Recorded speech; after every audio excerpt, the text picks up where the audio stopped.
Selamat datang di penelusuran mendalam kita. Spesial banget hari ini kita hadir berkat kerjasama antara channel Triwikrama dan teman-teman di channel YouTube Gladiator Bangsa. Iya, betul itu. Kita mau coba gali sesuatu yang mungkin rasa hilang ya. Tapi sebenarnya ini penting banget buat jiwa bangsa kita. Kita bakal kupas tuntas nih, nilai-nilai inti ajaran spiritual Pancasila. Namanya itu Pancasila Dasar Salira. Ini gagasan dari seorang tokoh hebat, May Kartawinata. Mungkin namanya belum sering Anda dengar ya? Dan emang ada alasannya kenapa ajaran ini kayaknya tenggelam gitu. Dari sumber-sumber yang kita telaah, kayaknya ada upaya buat meredam gagasan ini. Oh ya? Iya, dari segelintir pihak gitu. Mungkin karena kepentingan politik ideologi tertentu. Jadi Pancasila itu seolah-olah dipakai jadi alat kekuasaan aja. Nah, pembahasan kita kali ini pengen coba bongkar lagi nih, mutiara spiritual bangsa kita yang mungkin terpendam ini. Bahkan ada ide menarik di sumber kita. Konsep Pancasila Dasar Salira ini katanya punya potensi jadi jalan pencerahan spiritual asli Nusantara loh. Maksudnya? Jadi alternatif gitu? Iya, bisa jadi alternatif buat praktek spiritual dari luar. Kayak yoga, Falun Gong, atau meditasi-meditasi lain. Dan sifatnya ini universal, siapa aja bisa akses. Wah, ini jadi ingat kutipan Profesor Richard Klaproth.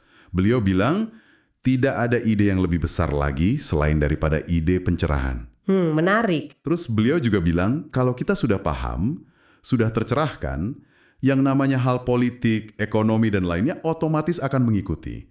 Nah, ini nyambung nggak sih sama Pancasila Dasar Salira? Gimana caranya ini bisa ngebantu kita tercerahkan? Nah, itu yang mau kita bedah. Oke, mari kita mulai bongkar bareng-bareng. Mungkin dari penggagasnya dulu kali ya. Siapa sih sebenarnya May Kartawinata ini? Sumber kita bilang beliau ini kayak arsitek di balik lapisan spiritual Pancasila yang jarang orang tahu ini. Betul.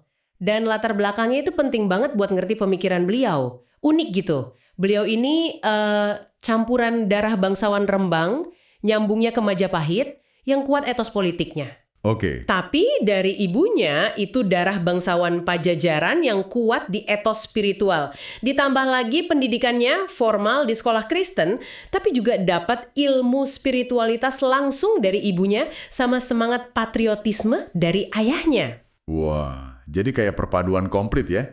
Tradisi luhur, spiritualitas, pendidikan modern. Tepat sekali. Kombinasi inilah yang bikin beliau bisa merumuskan gagasan kebangsaan yang akarnya kuat banget di spiritualitas.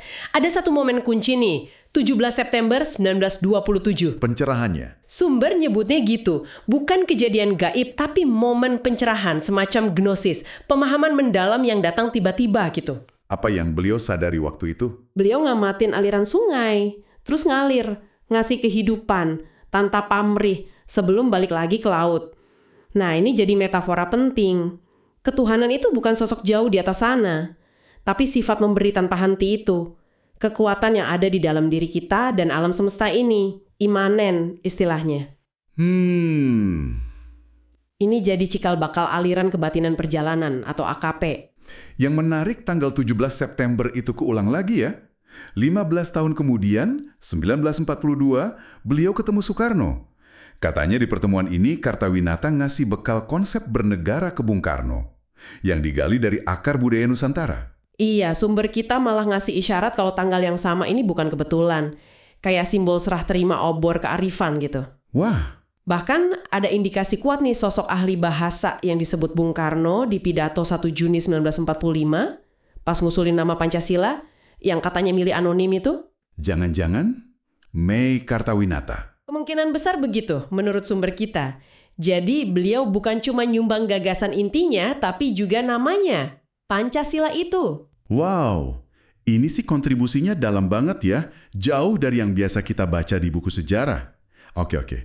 Sebelum kita masuk ke 5 sila versi beliau nih, apa sih dasar pemikirannya, konsep-konsep utamanya gitu? Ada beberapa pilar penting nih sebelum ke Pancasilanya. Pertama, konsep Ajidipa. Artinya kira-kira ilmu yang rata atau setara. Ini dasar pemikiran soal kesetaraan manusia, tapi bukan kesetaraan politis ya. Terus kesetaraan apa dong? Lebih ke hakiki, fundamental gitu. Menurut Kartawinata, semua manusia itu sama pada intinya. Kenapa? Karena punya 3 unsur inti. Ada raga, badan fisik kita, sangkar kita ini. Oke, raga. Terus ada rasa, ini perasaan, energi kehidupan batin kita. Dan yang ketiga ini inti banget, kaula atau kuring. Ini sang aku sejati, kesadaran murni kita yang ngamatin semuanya. Kamu suku apa, agama apa, ras apa, intinya ya sama, punya 3 ini. Nah, ini fondasi humanisme spiritual beliau. Kesetaraan dari esensi terdalam. Jadi setara karena intinya sama ya. Oke, terus apa lagi? Kedua, ada praktiknya. Intinya, namanya padung dengan kuring, jeung kurung. Artinya, dialog antara si aku sejati, kuring, dengan sangkarku, kurung, yaitu raga dan rasa. Kayak introspeksi gitu. Iya, semacam latihan introspeksi mendalam. Buat apa? Buat bedain mana diri kita yang sejati dan abadi, si kuring itu, mana yang cuma wadah sementara, si raga dan rasa. Tujuannya nemuin pusaka sakti di dalam diri, yaitu kesadaran murni itu sendiri. Ketiga, ada trilogi Kami Kama Nusa. Kami itu ya kuring tadi, aku sejati. Kama itu esensi kehidupan universal, saripati alam. Nah, Nusa ini tanah air. Tapi maknanya ganda. Ganda gimana? Nusa itu ya negeri kita secara fisik, tapi juga diri atau badan kita ini. Tunggu, badan kita ini tanah air. Gimana tuh maksudnya? Ya, jadi tubuh kita ini dilihat sebagai wujud nyata manifestasi dari saripati tanah air, Nusa, yang dihidupin sama esensi kehidupan, Kama, dan disadari oleh si aku sejati, kami kuring. Jadi, cinta tanah air itu nggak cuma slogan, dimulai dari ngerawat dan ngenalin diri sendiri. Diri kita ini adalah miniatur tanah air. Patriotisme jadi semacam tugas spiritual jadinya. Oke. Fondasinya kuat banget ya. Kesetaraan hakiki, kenal diri sejati, terus kesatuan diri sama tanah air.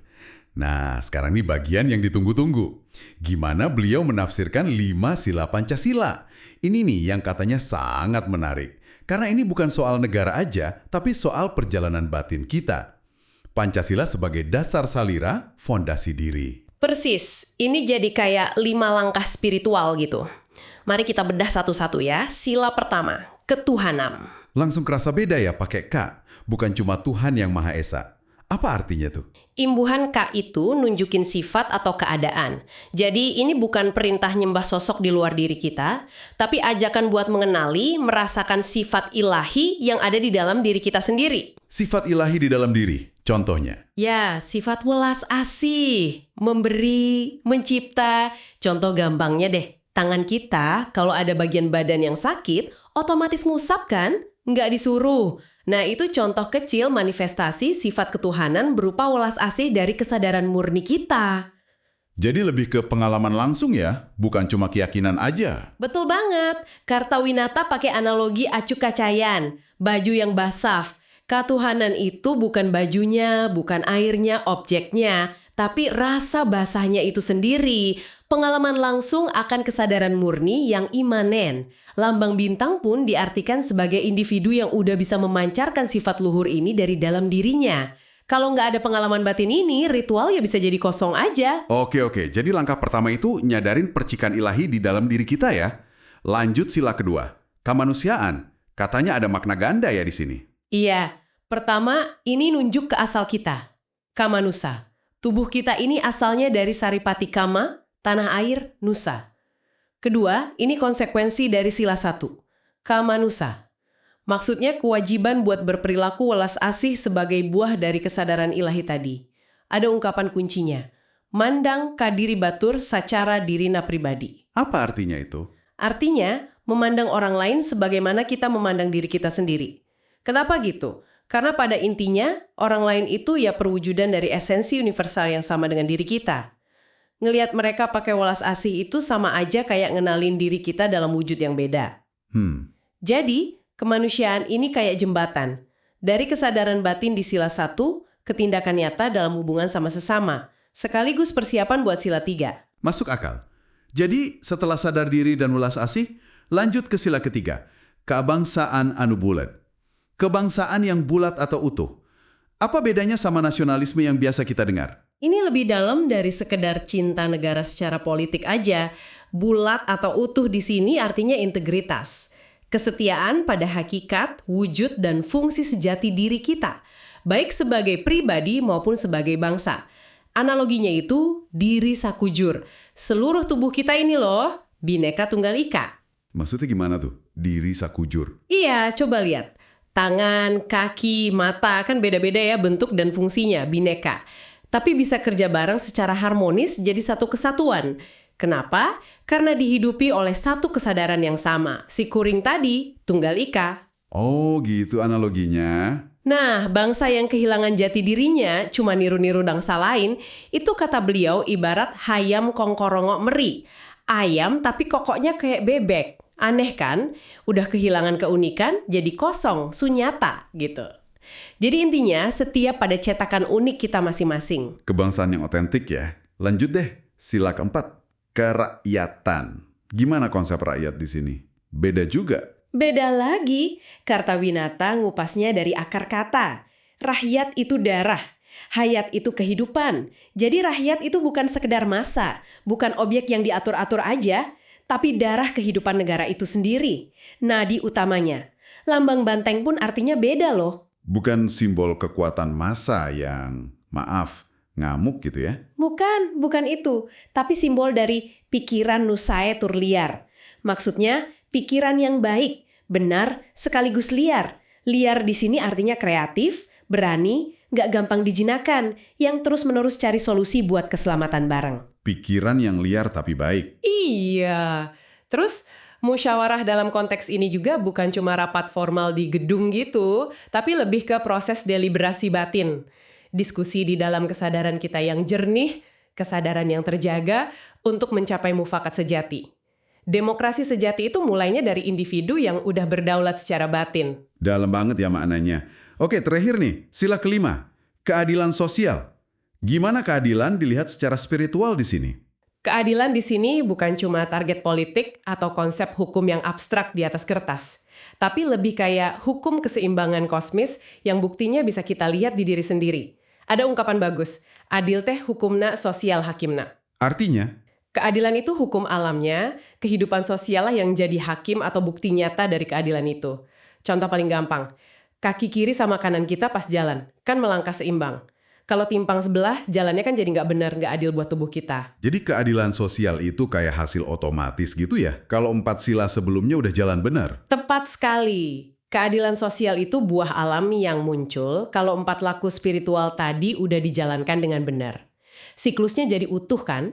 Kenali kesadaran murni di dalam, sila 1, terus pancarkan welas asih ke sesama, sila 2, jaga integritas diri dan bangsa, sila 3, gunakan daya cipta kolektif secara positif, sila 4. Nah hasilnya, terwujudlah keseimbangan atau keadilan, sila 5. Luar biasa sih ini.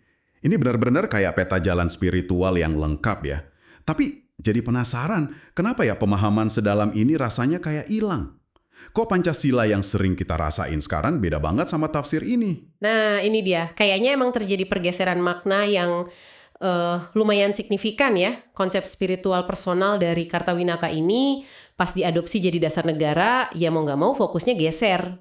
Bung Karno kan wajar ya lebih nekenin aspek persatuan politik buat kemerdekaan. Oke, itu understandable. Terus di era Orde Baru, lewat P4 misalnya, maknanya digeser lagi. Jadi kayak doktrin perilaku warga negara yang seragam, bahkan jadi alat kontrol sosial. Akibatnya dimensi spiritualnya makin terkikis gitu. Bisa dibilang gitu. Pelan-pelan Pancasila berubah dari jalan hidup yang dinamis, jadi ideologi negara yang cenderung statis, formal, kehilangan daya transformatifnya.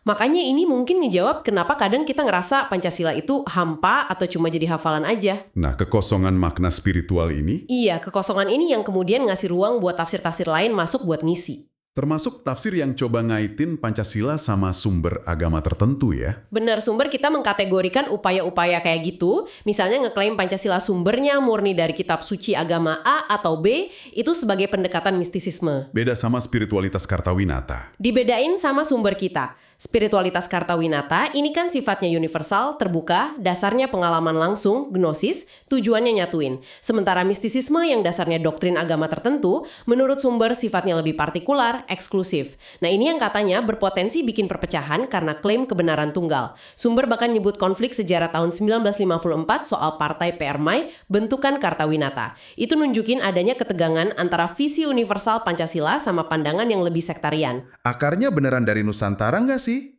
Otentik gitu. Otentik banget. Konsep-konsepnya itu punya benang merah yang kuat sama tradisi spiritual Nusantara lain.